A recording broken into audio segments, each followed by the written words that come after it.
Lord ఆది కాండము 35వ అధ్యాయము 3వ వచనాన్ని చూసుకుందాం. మనము లేచి బేతేలునకు వెళ్ళుదాము. నా శ్రమ దినమున నాకు ఉత్తరమిచ్చిన, నేను వెళ్ళిన మార్గమున నాకు తోడై ఉండిన దేవునికి బలిపీఠము అక్కడ కట్టుదునని చెప్పాను. దేవునికి స్తోత్రం, మహిమ కలుగును గాక. యాకోబు ఎన్నో శ్రమల్లో, కష్టాల్లో, బాధల్లో, ఇబ్బందుల్లో ఉన్నాడు. కొన్ని శ్రమల గుండా తప్పించుకొని బతుకు దేవుడా అన్నట్లు బ్రతుకుతూ ముందుకు సాగుతున్న సమయంలో అతనికి ఇంకొన్ని కష్టాలు వచ్చినాయి. అతనికి 4 భార్యలు ఉన్నారు, 12 మంది సంతానం ఉంది, ఒక కుమార్తె, ఆమె పేరు దీనా. ఇలా సంతానం కలిగిన సమయంలో దీనాను ఒక వ్యక్తి పాడు చేసినాడు. షెకెము అనే ఊరి ప్రజల్ని, మరి దీనా యొక్క సహోదరులైన మరి షిమ్యోను, లేవి, ఆ ప్రజల్ని అందరినీ కూడా చాలా మందిని చంపేసినారు. మరి ఆ ఊరి వాళ్ళు నా మీద పడతారేమో, మరి ఆ వాళ్ళు నాకు హాని చేస్తారేమో, నా కొడుకులు అక్కడ ఉన్న ప్రజలను చంపేసినారు కదా చాలా మందిని అని యాకోబు భయపడతా ఉన్నాడు. అయితే అతని సమస్యలో అతనికి దేవుడు ప్రత్యక్షమైనాడు.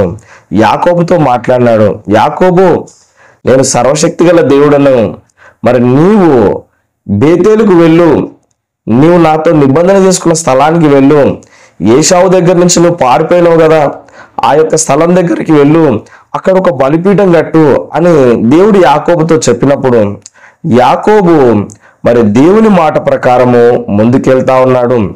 ఆ యొక్క ప్రాంతాన్ని విడిచిపెట్టి ప్రయాణానికి సిద్ధపడుతున్నాడు. తన ప్రజలతో చెప్తా ఉన్నాడు, తన కొడుకులతో, బిడ్డతో, మరి తన భార్యలతో, అక్కడ ఉన్న పని వాళ్ళతో చెప్తా ఉన్నాడు, మిమ్మల్ని మీరు శుద్ధి చేసుకోండి, పవిత్రపరచుకోండి, మనం బేతేలుకు లేచి వెళ్ళుదాము. ఆమేన్, హల్లెలూయా. బేతేలు అనగా దేవుని ఇల్లు, హౌస్ ఆఫ్ గాడ్. ఈరోజు ఈ వాక్యం వింటున్న నీవు కూడా ఏ కష్టంలో ఉన్నా, ఏ శ్రమలో ఉన్నా దేవుని మందిరానికి వెళ్ళాలి అన్న ఆశ నీలో ఉండాలి. దేవుడుండే స్థలానికి వెళ్ళాలి, ప్రార్థన గుంపులో నీవు ఉండాలి, ప్రార్థన చేసే వ్యక్తిగా నీవు ఉండాలి. నీవు ఉన్న స్థలంలో నుంచి నీవు లేవాలి. హల్లెలూయా. ఆ కష్టంలో, ఆ శ్రమలో, ఇబ్బందుల్లో నీవు దేవుని వెతకాలి, ప్రార్థన చేసే వ్యక్తిగా నీవు ఉండాలి, దేవునికి సమీపంగా నీవు రావాలి. దేవుడు నిన్ను దర్శిస్తాడు, దేవుడు నిన్ను కాపాడుతాడు, నీకున్న సమస్యల నుంచి దేవుడు విడిపిస్తాడు. నీవు దేవునికి బలిపీఠము కట్టాలి, ప్రార్థన అనే బలిపీఠం కట్టాలి. నేటి దినాల్లో చాలా మందిలో ఉన్న ఆ యొక్క సమస్యలకు, ఇబ్బందులకు కారణము ఏంటంటే వారు దేవునికి దగ్గరగా లేరు, దేవుని మందిరానికి వెళ్ళట్లేదు, ప్రార్థన చేయట్లేదు, తమ ఇష్టం వచ్చినట్లు వాళ్ళు జీవిస్తున్నారు.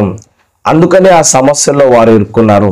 కాబట్టి ఈరోజు ఈ వాక్యం ఉంటున్న నీవు దేవుని మందిరానికి వెళ్ళాలి, నీ ఉన్న స్థలంలోనే మోకాళ్ళేసి ప్రార్థన చేయాలి.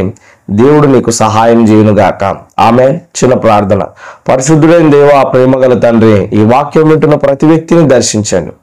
వారు ఏ స్థలంలో ఉన్నారో, ఏ ఇబ్బందులు ఉన్నారో, ఏ కష్టంలో ఉన్నారో, నేడు వారు దేవుని మందిరానికి వెళ్ళాలి, ప్రార్థన చేసుకొని చుండగా చక్కటి జవాబును వారికి అనుగ్రహించి, దీవించి, ఆశీర్వదించి స్వస్థపరచుమని మా ప్రభును రక్షకుడైన యేసుక్రీస్తు నామములో ప్రార్థిస్తున్నాను తండ్రి. ఆమేన్. God bless you. నేను పాస్టర్ ఎలీషా అబ్రహాం. ఇప్పుడు మిమ్మల్ని దీవించును గాక. ఈ వీడియోని లైక్ చేయండి, షేర్ చేయండి, సబ్స్క్రైబ్ చేసుకోండి, చక్కటి కామెంట్ కూడా కింద పెట్టండి. మీరు సబ్స్క్రైబ్ చేసుకుంటే ప్రతిరోజు ఈ యొక్క వాగ్దానము వీడియో మీకు వస్తూ ఉంటుంది. ప్రతిరోజు వచ్చే వీడియోని మీరు చూడండి. ఇతరులకు కూడా ఒక 10 మెంబర్స్ కన్నా మీరు ఈ వీడియోని షేర్ చేయండి. మరి మీరు సబ్స్క్రైబ్ చేసుకోండి.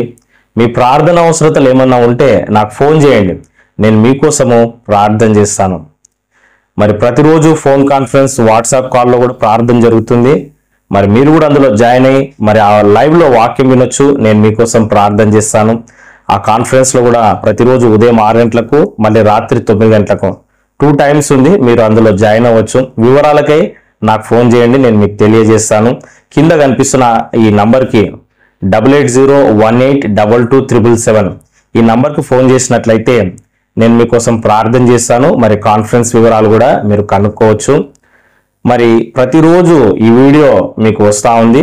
ఇతరులకు మీరు షేర్ చేయండి. మళ్ళీ తిరిగి రేపు ఉదయం కొత్త వీడియోతో కలుసుకుందాము.